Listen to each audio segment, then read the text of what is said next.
দেখছেন news perfect India. আজকের বিশেষ প্রতিবেদন।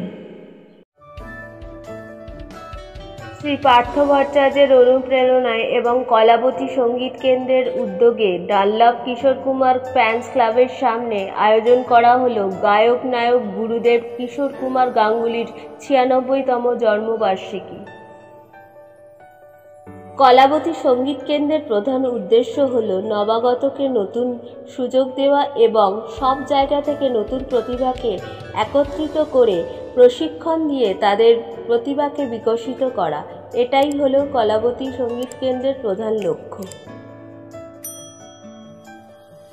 যদি কেউ চান নিজের ভয়েস গ্রুমিং করতে, ইনস্ট্রুমেন্ট শিখতে, গান শিখতে, ভোকাল মডিউলেশন বা অন্য যে কোনো মিউজিক্যাল ইনস্ট্রুমেন্ট শিখতে, তাহলে আজই যোগাযোগ করুন কলাবতী কেন্দ্রের প্রধান কর্ণধার শ্রী পার্থ ভট্টাচার্যের সাথে। পার্থ ভট্টাচার্যের যোগাযোগ নম্বর হলো 7980216442।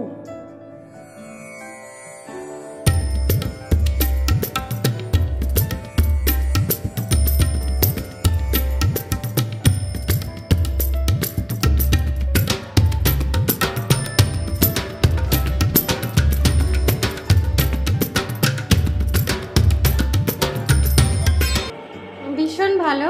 পার্থদার পরিচালনায় অনুষ্ঠানটা হচ্ছে। পার্থদার স্কুলের নাম হচ্ছে কলাবতী কেন্দ্র। পার্থদার নিরলস পরিশ্রমের ফসল আজকে। আর আমার রেশন কার্ড মুভিজ সামনের মাসে রিলিজ হবে, সেটা পরিচালক জয়ন্ত উপাধ্যায়। কিন্তু পার্থদা আমার গানের জগতে আমি গান গাইতে পারি সেই কি বলবো প্রেরণা পার্থদাই দিয়েছে। আমার নাম সমৃদ্ধা চক্রবর্তী। আমি একজন অভিনেত্রী, সাথে গানটা খুব ভালোবাসি। আর প্রফেশনে আমি মেডিকেলে রয়েছি। Thank you. আমার নাম মৌপর্ণা চ্যাটার্জি। আমি প্রফেশনালি সিঙ্গার। আর এখানে আসার কারণটাই পার্থদা। কারণ পার্থদা, আমি যখন ছোট্ট 10 বছরের মেয়ে গান শুরু করি তখন থেকে পার্থদার সাথে আমার আলাপ। খুব ভালো লাগছে আমার। তো আমি ছোট থেকেই প্রফেশনাল সিঙ্গার। ইনি খুব ভালো মানুষ। উনি তো কিশোর কুমার ফ্যান্স ক্লাবের সকলকে জানাই খুব ভালো। আর এই এত সুন্দর আয়োজনটা করেছে পার্থদা এই অনুষ্ঠানেরটা। তো পার্থদাকে তার জন্য অনেক অনেক ধন্যবাদ। আমার নাম সুচন্দ্রা সরকার। এবং দেখলাম যে খুব সুন্দরভাবে আয়োজন করা হয়েছে। প্রথম বছরই খুবই সুন্দরভাবে আয়োজন করা আছে। যে ব্যান্ডটা বাজছে সেটা আমারই, মোটামুটি এই ব্যান্ডে আমি কাজ করি। আর সবথেকে বড় কথা হলো পার্থ যেভাবে গুছিয়ে করেছে, হ্যাঁ, ওকে অভূতপূর্ব বলা যায়। যে গুরুদেবের জন্মদিন 4 আগস্ট, সেটা তো আমরা পালন করি। সবার প্রথম বলি যে ভারতবর্ষের বুকে গুরুদেবের নামে সর্বপ্রথম আমরা Dunlop Kishore Kumar fans club গুরুদেবের নামে আমরা ক্লাব করি গুরুদেবের নামে। এবং 1993 সাল থেকে আমরা এই সংগঠন চালিয়ে আসছি। তারপর পশ্চিমবাংলা তথা সারা ভারতবর্ষে বিদেশে গেছি, আমার খুব ভালো লেগেছে। কিন্তু আমার ইচ্ছা আছে যে আমার এই নতুন নিউ কমান্ডে নিয়ে কিছু করা যায়। যার জন্য প্রাপ্ত যখন বললো কলকাতা সত্যি যে চিকিৎসা থাকতেই হবে, তা আমি যতটুকু আমার কন্ট্রিবিউশন আমি দেওয়ার চেষ্টা করেছি, প্রস্তুতি থেকেছি, করেছি। এবং খুব ভালো অনুষ্ঠান হচ্ছে। ভালো মেয়েরা, বাচ্চারা বা যারা সবাই গাইছে, তারা প্রায় 40 জনের কাছাকাছি গাইছে। এটা নটে বেরোনো খুব ভালো অনুষ্ঠান হচ্ছে, চলছে। আশা করি যতদিন থাকবো, আমার যে যারা আমাকে চেনে ইন্ডাস্ট্রিতে, বেশিরভাগ লোকই আমাকে চেনে, জানে এইটুকু করতে পেরেছি।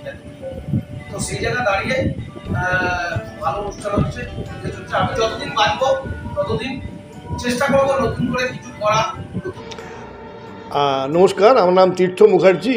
আমি কলাবতী সঙ্গীত একাডেমির উপদেষ্টা মণ্ডলীর একজন, ওয়ান অফ দেম।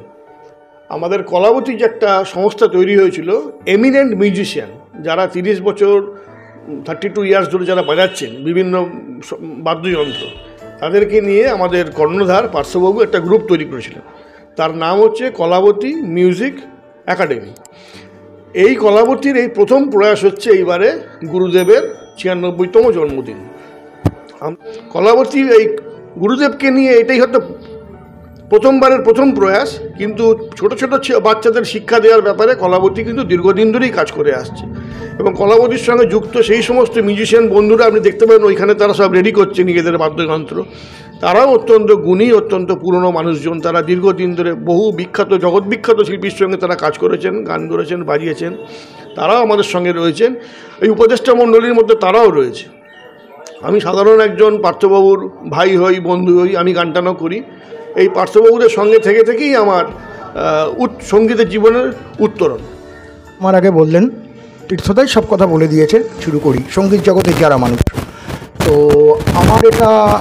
আমার এই যে প্রোগ্রামটা আজকে মোটামুটি আমি করতে যাচ্ছি, এর জন্য আমার পেছনে তীর্থদা বলুন, তারপরে আমার প্রত্যেকটা মিউজিশিয়ান এবং এই ডানলপ কিশোর কুমার ফ্যান্স অ্যাসোসিয়েশনের কার্তিক, প্রভাস, এরা অনেক মেম্বার্স, এটা আপনারা জানেন সবাই।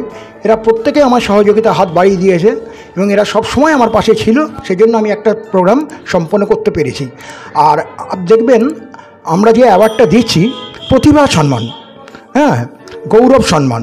তো ঘটনাটা হচ্ছে যে দেখুন, শিল্পী সম্মান তো রয়েছে, শিল্পী আমরা সবাই কম বেশি সবাই আমরা শিল্পী, কিন্তু আমার চেষ্টা থাকে অনামী শিল্পীদের কি করে আমি তাদের একটা জায়গায় নিয়ে আসবো এবং কি করে। দেখুন, নামী শিল্পী তো পেট থেকে জন্মে, কারুর ভগবান দত্ত প্রতিভা থাকে, দ্যাটস আনাদার থিং। আবার কেউ এটাকে ঘষে মেজে তৈরি করে। তো আমার মানে নেশা বলুন বা যাই বলুন, আমি সবসময় ভাবি অনামী শিল্পীদের কী করে আমি সামনে নিয়ে আসবো, তাদের কী করে নাম করা যায়। নামী শিল্পীরা তো রয়েছেন, তারা আমাদের পথপ্রদর্শক, কিন্তু অনামী শিল্পীদেরও তো গাইতে নাম করতে ইচ্ছে করে। আমি সেই চেষ্টাটা আমার তরফ থেকে যতটুকু সম্ভব আমি সেটা করার চেষ্টা করছি এবং সেটাই আমি করি। আমার স্কুল কলাবতী সঙ্গীত কেন্দ্র, স্মৃতির মোড়, ঠিক আছে।